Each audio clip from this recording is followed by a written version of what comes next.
예배를 마치고 나면 저에게 예배드린 자에게 주신 하나님의 감동이 있습니다. 그래서 오히려 더 예배를 드리고 싶은 그런 마음이 생기고, 또 목사로서 저는 하나님 말씀을 더 전하고 싶은 그런 마음이 생기는 것을 경험합니다. 그런데 며칠이 지나면 그 감격과 그 마음이 흐려집니다. 물론 새롭게 하나님이 채워주시는 은혜가 있습니다. 만약 여러분이 저와 같은 마음이 있다면 예배를 하나님께 드리고 나서 그때 주셨던 하나님의 마음을 한두 문장으로 적어 보십시오. 나중에 그 몇 줄의 글을 읽을 때가 있을 것입니다. 그 내용을 읽으면 그때 들었던 생각과 하나님이 주신 마음, 그리고 그때 내렸던 여러분의 결단들이 보일 것입니다. 그리고 다시 그 은혜를 생각하게 되고 새삼스럽게 새로운 하나님의 역사를 경험하게 될 것입니다. 그렇게 적기도 하고 또 그 내용을 믿음의 형제 자매들에게 전해 보십시오. 신앙이라는 것이, 믿음이라는 것이 이런 작은 실천을 통해서 조금씩 자라는 것입니다. 본인도 신앙이 자라지만 그것을 받는 사람도 신앙이 자라게 되어 있습니다. 그래서 함께 어우러져서 우리가 하나님 말씀으로, 또 하나님 말씀을 통해서 우리가 조금씩 함께 신앙이 자라가는 것을 경험하게 될 것입니다. 하나님의 말씀을 통해서 주신 마음과 또 도전과 결단이 내 삶에서 기억되어지는 가운데 일하면 그때가 바로 하나님의 말씀이 일하시는 때입니다. 그런 일 통해서 우리가 조금만 신앙 안에서 부지런을 가지면 다 이루어질 수 있는 일입니다. 산 위에서 제자들에게 하나님의 말씀을 가르치신 예수님께서 이제는 제자들과 함께 사람들을 만나시면서 실제 하나님의 나라가 어떻게 이루어지는지, 또 하나님의 말씀의 능력이 어떠한지를 보여주시는 말씀들을 우리가 계속 살피고 있습니다. 하나님 말씀을 전하신 산에서 내려와서 예수님은 맨 처음 나병으로 고생하고 있는 사람을 고쳐주셨습니다. 그리고 이어서 가버나움으로 오셨을 때에는 백부장이 나와서 자신의 하인을 고쳐줄 것을 구하였습니다. 예수님은 백부장이 구한 것처럼 말씀만으로 멀리 집에 누워있는 하인을 고쳐주셨습니다.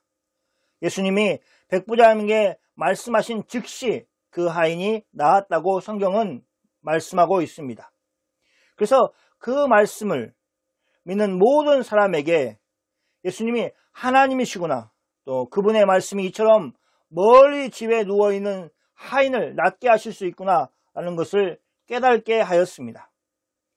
이 말씀을 읽고 듣는 모든 사람은 예수님의 권위가 어떠한지, 다르게 얘기하면 예수님이 어떤 분이신지 하는 것을 알 것입니다. 어느 누가 말씀만으로 병자를 낫게 할 수 있습니까? 심지어 병자를 보지도 않고 그가 어느 정도 아픈지 확인하지도 않고 그 하인의 불쌍히 여기는 백부장이 간구하는 그 말을 듣고 그의 소원이 들어졌다고 말하시는 것으로 그 사람을 낫게 할 수가 있겠습니까? 바로 그분이 예수님이십니다. 그분이 전능하신 하나님이십니다. 그리고 그분이 우리를 구원하신 예수 그리스도이십니다. 그런데 어떻게 보면 나병에 걸린 사람, 또 이방인인 백부장의 하인과 같은 사람은 일반적인 사람은 아닙니다. 어쩌면 일상의 삶 속에서는 만나지 않을 그런 사람입니다. 특히 나병 환자는 사실 일반인의 눈에 띄지 않게 살아야 했습니다. 그런 것처럼 이방인인 백부장 밑에서 있었을 하인도 마찬가지입니다. 이런 사람들을 보면 예수님이 그런 사람들에게까지 나아가서 그들에게도 하나님의 은혜를 보여주셨다는 것을 우리는 볼 수 있습니다. 물론 성경 본문에서 보면 나병 환자가 예수님께 나왔습니다. 또 이방인인 백부장이 예수님께 나왔습니다. 그러나 그것마저도 하나님의 허락하심이 있었기 때문에 가능한 것이다 라는 것을 우리는 알아야 합니다. 그렇게 마치 없는 사람들처럼 살아야 하는 사람들에게 누가 예수님께 나아가면 고침을 받을 수 있다는 이야기를 해 주었겠습니까? 누가 그들의 마음에 그런 믿음을 가지게 하였습니까? 그래서 우리 믿음의 선진들은 예수님을 믿는 사람들에게만 성령 하나님이 일하시는 것이 아니라고 말하고 있습니다. 예수님을 믿기 전에, 그 전부터 이미 하나님의 성령이 역사를 하신다는 말씀입니다. 믿는 것을 우리가 하는 것 같지만 처음에는 다 그렇게 생각합니다. 그런데 좀 신앙이 자라고 나면 어떻습니까? 하나님의 말씀을 알면 알수록 우리가 하는 것이 하나도 없다는 것을 알게 됩니다. 오직 성령 하나님이 우리로 예수님을 믿게 하고 또 교만하고 때로는 정반대로 의기소침하여서 아무것도 못하는 우리를 이끌어서 감사할 수밖에 없는 상황으로 우리를 이끌어 가고 계신다는 것, 이것이 신앙이 자라면 자랄수록 깨닫는 것입니다. 오늘 우리가 읽은 본문에 나오는 사람은 오히려 전에 예수님께 나왔던 사람들보다는 훨씬 더 평범하고 일반적인 사람들일 것입니다. 그러나 그런 사람들에게도 여전히 문제가 있고 아픔이 있습니다. 병이 있고 반드시 예수님으로부터 고침을 받아야 하는 상황에 놓여 있습니다. 그것을 오늘 본문이 보여주고 있습니다. 마태복음 8장 14절과 15절 말씀입니다. 예수께서 베드로의 집에 들어가사 그의 장모가 열병으로 앓아 누운 것을 보시고 그의 손을 만지시니 열병이 떠나고 여인이 일어나서 예수께 수종들더라. 성경은 예수님이 왜 베드로의 집에 가셨는지 또 누구와 함께 가셨는지 하는 것을 다 생략하고 있습니다. 성경은 우리에게 오직 예수님만 바라보도록 하고 있습니다. 다른 부수적인 것들의 시선을 빼앗기지 않도록 다른 것들을 언급하지 않고 있습니다. 예수님은 베드로의 집에 들어가셨습니다. 그리고 그곳에서 베드로의 장모가 열병으로 앓아 누운 것을 보셨습니다. 예수님은 베드로의 장모의 손을 만지셨습니다. 이렇게 예수님이 무엇을 하시고 계신가를 성경은 이어서 보여주고 있습니다. 마치 예수님을 따라가면서 예수님이 그것만 기록하겠다는 것처럼 그렇게 보여주고 있는 것입니다. 우리가 생각해 본다면 예수님은 베드로를 포함한 다른 제자들과 함께 베드로의 초대를 받아 예수님과 함께 베드로의 집에 갔을 것입니다. 베드로를 비롯한 예수님을 따르는 사람들은 많은 시간을 예수님과 함께 하였습니다. 그 사실을 기억한다면 베드로가 자신의 집에서 무슨 일이 일어나고 있는지 잘 알지 못하였을 수 있습니다. 그는 적어도 산 위에서 예수님이 하나님 말씀을 전하실 때에 베드로는 예수님 바로 앞에서 예수님의 말씀을 듣고 있었을 것이고 또 산에서 내려왔을 때에도 예수님과 함께 내려왔을 것입니다. 그리고 예수님과 함께 가버나움에 왔을 때 어쩌면 베드로의 집에서 베드로에게 소식을 전하였을 것입니다. 다른 공간 복음서를 보면 예수님과 제자들은 안식일에 회당에 가셨다가 베드로의 집에 오신 것이 분명합니다. 손님이 왔기 때문에 분위기가 좋아야 하는 베드로의 집은 그렇지 못하였습니다. 왜냐하면 베드로의 장모가 열병으로 앓아 누워 있었기 때문에 그렇습니다. 밖에서 예수님이 병자를 고치신 모습을 본 사람들은 예수님께 베드로의 장모의 일을 알렸습니다. 누가복음에서는 그를 위하여 구하였다라고 말하고 있습니다. 그것을 보면 사람들이 예수님께 말할 때에 예수님이 베드로의 장모의 열병을 고쳐주실 것을 기대하는 마음 가운데 했던 것이 분명합니다. 그런 요청을 들으시고 예수님은 그렇게 하여 주셨습니다. 예수님은 베드로의 집에 들어가셨을 때 열병에 걸려있는 장모를 보았습니다. 그리고 앓아 누워있는 장모의 손을 만지심으로 그를 고쳐주셨습니다. 예수님이 하신 일들을 사실 유대 사회에서는 하지 하는 행동이었습니다. 첫 번째는 예수님은 유대 청년이면서도 베드로의 장모, 즉 여인의 손을 만지신 것입니다. 이것은 유대 사회적으로는 허락하지 않는 행동이었습니다. 그럼에도 불구하고 예수님은 장모의 손을 만지심으로 그를 고쳐주셨습니다.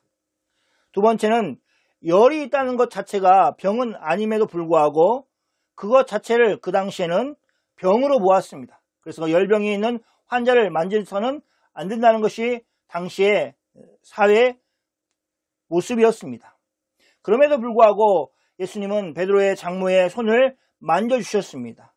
마치 나병 환자에게 손을 내미신 것과 같이 그렇게 그 여인의 손을 만져주심으로 그를 고쳐주셨습니다. 저는 예수님이 그렇게 하신 이유에 대해서 생각을 해보았습니다. 당시 유대인들이 열병을 마치 전염병처럼 취급하여서 사람들과 접촉을 할 수 없게 하였기 때문에 베드로의 장모가 겪었을 큰 아픔이 있었을 것입니다. 분리와 소외라는 그런 또 하나의 큰 고통이 열병과 함께 있었던 것입니다. 예수님은 그 모습을 안쓰럽게 보셨습니다. 그래서 손을 만져주시는 것으로 그렇게 그의 병을 고쳐주신 것입니다. 성경은 예수님이 베드로의 장모에게 무엇을 해주셨는가를 말하는 만큼이나 병이 나은 베드로의 장모가 무엇을 했는지를 이야기하고 있습니다. 마치 그곳에는 예수님과 베드로의 장모 두 사람만 있는 것처럼 보여주고 있습니다. 그래서 예수님이 베드로의 장모에게 해주신 것을 이야기하고 그리고 이어서 베드로의 장모가 어떤 일을 하였는가 하는 것을 우리에게 보여주고 있습니다. 그래서 우리도 그것을 주목해야 합니다. 예수님의 베드로의 장모의 손을 만지시니 열병이 떠났습니다. 그리고 베드로의 장모가 일어났습니다. 일어났다는 것은 열병이 나았다는 것을 실제로 보여주는 것입니다. 어떤 병이 나았다라고 했을 때 완전히 회복된 것은 아닙니다. 그렇지 않습니까? 어떤 사람이 병원 생활을 오래 했습니다. 그 병이 나았습니다. 그러면 어떻게 합니까? 회복하는 시간이 필요한 것입니다. 그런데 베드로의 장모는 고침을 받고 나서 예수님이 고쳐주시고 나서 바로 회복되어 있는 모습을 보여주고 있습니다. 열병이 떠났을 뿐만 아니라 바로 일어날 수 있도록 예수님이 그녀를 완전히 회복시켜 주신 것입니다. 그래서 따로 더 회복할 시간이 필요하지 않은 그런 완전한 회복을 시켜주신 것입니다. 열병이 떠났고 완전히 회복되었다는 것은 또 하나의 증거를 보여주고 있습니다. 그것은 그녀가 예수님께 수종 들었다는 것입니다. 수종 들었다는 것은 예수님을 대접하였다는 것, 즉 식사를 준비해서 드시게 하셨다는 것입니다. 오늘 성경에서는 의도적으로 예수님이 함께하였던 제자들을 언급하고 있지 않지만 마치 이제 막 열병에 낫게 된 장모가 오직 예수님께만 수종든 것처럼 표현하고 있습니다. 그것은 의도가 있습니다. 마치 예수님께서 베푸셔 주신 은혜를 받은 베드로의 장모가 그 은혜에 감사하여 예수님께 헌신하고 있다는 것을 보여주는 것입니다. 이것은 모든 예수님의 제자들이 가져야 할 자세입니다. 이것은 당시 예수님의 제자들에게만 해당되는 것이 아닌 그 후에 오는 모든 세대에서 예수님의 십자가의 은혜를 경험한 모든 사람들은 마땅히 예수님께 보여야 될 헌신의 자세인 것입니다. 한번 생각해 보십시오. 베드로의 장모는 얼마 전까지 예수님이 그녀의 손을 만져주시기 전까지는 열병으로 앓아 누웠습니다. 의사였던 누가는 베드로의 장모의 열병에 대해서 심한 열병이라고 말하였습니다. 그 정도의 심각함이 있었습니다. 그런데 예수님에 의해서 열병이 떠나자 일어나서 예수님께 수종을 들었습니다. 이것은 참으로 예수님이 베푸신 은혜에 대해서 즉각적인 반응을 보이고 있는 귀하고 좋은 예입니다. 여러분에게 예수님이 그런 은혜를 베푸셨을 때, 그런 감사한 일들을 일어났을 때, 그때 바로 예수님께 헌신하는 그런 훈련, 또 연습이 되어 있는 여러분이 되시기를 축원합니다. 앞에서 얘기한 것처럼 우리의 기억과 우리의 느낌은 희미해져 갑니다. 그래서 베푸신 은혜를 감사했던 그 마음이 흐릿해지기 전에 즉각적으로 주님께 헌신하는 우리의 모습이 되어야겠습니다. 그런 삶의 자세를 가진다면 주님이 주시는 영향력을 가지고 본인을 위해서 사는 것이 아니라 하나님께 헌신하면서 사용할 것입니다. 그런 사람들이 우리가 다 되어야겠습니다. 16절 말씀을 같이 읽겠습니다. 같이 읽겠습니다. 저물매 사람들이 귀신 들린 자를 많이 데리고 예수께 오거늘 예수께서 말씀으로 귀신들을 쫓아내시고 병든 자들을 다 고치시니. 여기 저물매로 시작하는 말씀을 제대로 이해하기 위해서는 당시 유대적인 상황을 알아야 합니다. 먼저는 하루를 계산할 때 저녁이 되면서 새로운 하루가 시작되는 것이 유대인의 시간 개념입니다. 그래서 두 번째는 저녁이 되자라고 번역을 할 수 있는 이 시간은 사실 이 모든 일을 마치고 이제 집으로 들어가서 저녁을 먹고 씻고 자는 그런 시간이 아니었습니다. 오히려 뜨거운 낮 시간에 활동할 수 없는 그런 정도의 뜨거움이 끝나고 활동하기 좋은 그런 시간이 되었다는 것이 이 저물매라는 그 시간이 가지고 있는 의미인 것입니다. 그리고 특별히 오늘 본문에서 해가 저물어서 저녁이 되었다는 것은 안식일이 끝나고 새로운 안식 후 첫날이 되은 것이고, 그리고 특별히 활동할 수 있는 그런 날과 시간이 되었다는 것을 말합니다. 그래서 저물매 사람들이 귀신 들린 자를 많이 데리고 예수님께 온 것입니다. 말씀을 보면 귀신 들린 사람들이 알아서 혼자 온 것이 아니라 사람들이 그들을 데리고 예수님께 왔습니다. 그들 힘으로 혼자서 올 수 없는 상태였던 것입니다. 사람들이 그들을 데리고 온 것입니다. 그들이 얼마나 심각한 중증을 알고 있는가를 보여주는 말씀입니다. 그런데 예수님은 온 사람들을 예수님은 말씀으로 귀신을 쫓아내시고 모든 병자를 고쳐주셨습니다. 여기서 성경이 두 가지를 강조해서 보여주고 있습니다. 그래서 우리도 그 강조점을 가지고 이 말씀을 살펴야 될 것입니다. 첫 번째 강조점은 예수님이 말씀으로 귀신을 쫓아내시고 병자를 고치셨다는 것입니다.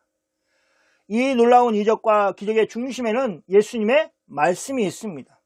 예수님이 다른 어떤 것을 하심으로 인해서 귀신을 쫓아내신 것이나 또 병자를 고치신 것이 아닙니다.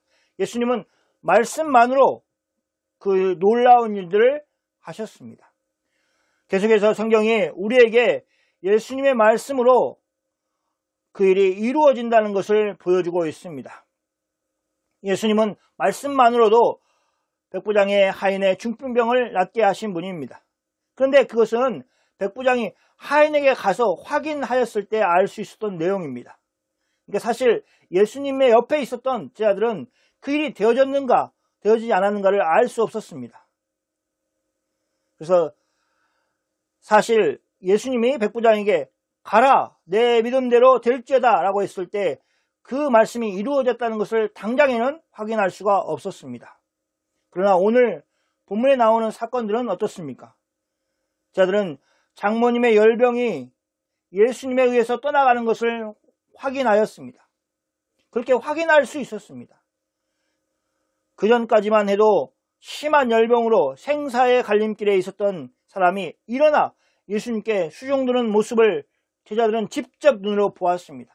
그뿐만 아니라 날이 저물었을 때 어디서 예수님의 소식을 들었는지 알 수 없는 많은 사람들이 환자들을 데리고 왔습니다.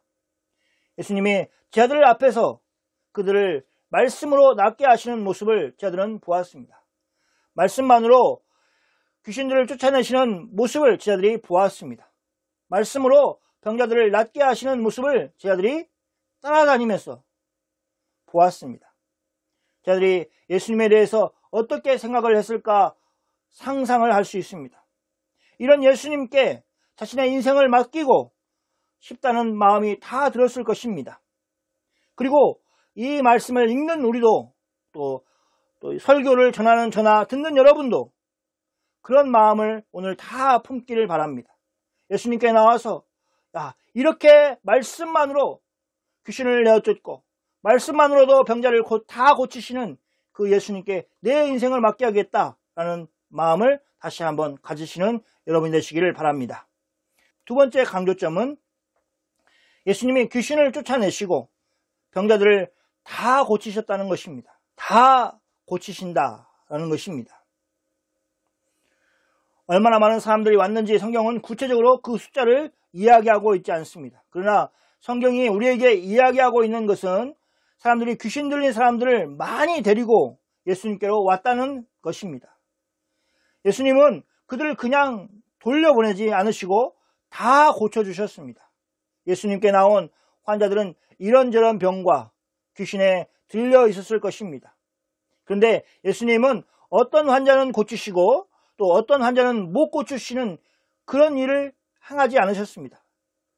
예수님은 어떤 귀신에 들린 사람에게는 귀신을 내어 쫓아주시고 또 어떤 사람에게는 아무런 변화도 일어나지 않게 그렇게 하지 않으셨습니다. 예수님은 어떻게 하셨느냐? 모든 사람들을 회복시켜 주셨습니다. 그 말씀이 다 고치시지라는 말씀에 들어있습니다. 예수님이 원하시면 다 고칠 수 있습니다. 못 고칠 질병이 없습니다. 예수님이 원하시면 못 이루실 일이 없습니다. 우리는 그 사실을 믿습니다. 그리고 예수님이 원하시는 것이 우리에게 가장 좋은 길이라는 사실도 우리는 믿습니다. 그러므로 우리는 예수님의 판단을 신뢰해야 합니다. 예수님이 다 회복시킬 수 있는 능력을 가지신 분이십니다. 여기까지만 이야기해도 우리는 충분히 예수님의 능력의 어떠하심과 또 예수님의 사랑이 얼마나 크신가 하는 것을 알 수 있습니다. 근데 성경은 우리가 상상도 할 수 없는 일에 대해서 구약 성경 이사야 선지자를 통해서 그 말씀을 인용하여서 우리에게 이야기하고 있습니다. 마태복음 8장 17절 말씀 함께 읽겠습니다. 읽겠습니다. 이는 선지자 이사야를 통해서 하신 말씀에 우리의 연약한 것을 친히 담당하시고 병을 짊어지셨도다 함을 이루려 하십니다. 특별히 마태복음의 특징이죠. 구약에 예언하였던 그 말씀이 이루어졌다라는 것을 거듭거듭 언급하고 있습니다. 왜냐하면 예수님은 그냥 뚝 떨어지신 분이 아니라 구약 성경에서 이미 이스라엘 백성들에게 주시기로 약속하신 메시아이시다는 것입니다. 그래서 그 언약의 말씀들이, 그 예언의 말씀들이 성취되었다라는 의미로 이루려 하심이라, 하심이더라 라는 표현을 사용하는 것입니다. 마태복음의 저자 마태에 의하면 예수님이 베드로의 집에서 하셨던 일, 즉 해가 저물었을 때 사람들이 귀신 들린 사람들을 많이 데리고 예수님께 왔을 때 예수님이 귀신들을 내어 쫓으시고 또 병자들을 다 고쳐주신 일이 그냥 그렇게 예수님이 하신 일이 아니라 이사야 선지자를 통해서 하나님이 말씀하신 것을 이루려는 것이었다라고 말하고 있습니다. 그래서 예수님이 행하신 일은 그냥 놀라운 일, 즉 기적이 아니라 예수님은 분명한 의도를 가지고 하신 일이어서 표적 또는 이적이라는 것입니다. 예수님이 행하신 기적은 사인이었던 것입니다. 내가 그 메시아다. 내가 그 구원자다. 내가 그 하나님의 아들이다 라고 하는 사실을 보여주는 기적이었기 때문에 표적이다 이렇게 표현하는 것입니다. 이사야 선지자는 우리의 연약한 것을 친히 담당하시고 병을 짊어지셨다는 표현으로 메시아에 대해서 설명을 하고 있습니다. 이사야서에서 그렇게 얘기하고 있습니다. 이사야 선지자는 장차 오실 메시아, 구원자에 대해서 그분이 어떤 분이신가, 또 우리의 연약한 것을 친히 담당하실 분이시고 또 우리의 병을 짊어지실 분이라고 소개하고 있습니다. 여기서 연약한 것과 병은 같은 의미를 가지고 있습니다. 그리고 친히 담당한다는 것도 짊어진다는 것과 같은 의미로 사용하고 있습니다. 그래서 이 말씀을 듣는 사람들에게 상상을 할 수 있도록 머릿속에 그림을 그릴 수 있도록 보여줍니다. 이 말씀이 이 정도만 해도 사실 구원자가 어떤 일을 할 것인가 하는 것을 보여주지만 이 말씀을 가져온 이사야서에서는 더 구체적으로 이 말씀을 하고 있습니다. 이사야서 53장 4절입니다. 읽겠습니다. 그는 실로 우리의 질고를 지고 우리의 슬픔을 당하였거늘 우리는 생각하기를 그는 징벌받아 하나님께 맞으며 고난을 당한다 하였노라. 이사야 선지자는 장차 올 메시아에 대해서 이렇게 말하였습니다. 실상은 메시아가 자신들의 질고를 지고 자신들의 슬픔을 당한 것입니다. 그런데 이스라엘 사람들은 어떻게 생각합니까? 그들은 그가 하나님께 벌을 받아서 고통을 당한다고 생각을 하였습니다. 바로 이 일이 오늘 우리가 읽은 성경 본문에서 대신 질고라는 짐을 져주시는 예수님에 대한 표현인 것입니다. 예수님은 자기 백성들이 귀신 들려서 고통하고 있는 것을 보시고 가만히 있지 않으셨습니다. 예수님은 예수님께 나온 환자들을 다 고쳐주셔야만 할 정도로 사랑이 풍성한 분이셨습니다. 그러면서 자신이 이 땅에 와야만 했던 이유를 다시 한번 생각을 하셨을 것입니다. 예수님이 이 땅에 오신 목적은 고통을 하고 있는 자기 백성들을 통해서 다시 한번 내가 이 땅에 온 이유에 대해서 깨달았을 것입니다. 그리고 예수님이 우리가 아는 예수님은 그 문제를 궁극적으로 영원히 해결하기 위해서 친히 죄가 없으신 그분이 십자가에서 죽으셨습니다. 예수님의 죽음은 흠없는 어린 양으로 하나님께 속죄하는 속죄제사처럼 하나님 앞에서 흠없는 제물이 되셨습니다. 그래서 단 한 번 드리는 제사를 통해서 고통하고 있는 사람들을 향해 예수만 믿으면 구원을 받는 길을 활짝 열어주셨습니다. 이제 말씀을 정리하겠습니다. 이사야서 53장에서 말씀하신 것처럼 여전히 예수님에 대해서 오해하고 있는 분들이 있습니까? 예수님에 대해서 잘 알지 못하는 분들이 있습니까? 그분이 이 땅에 오신 이유는 우리의 질고를 지고 우리의 슬픔을 당하기 위해서 오신 것입니다.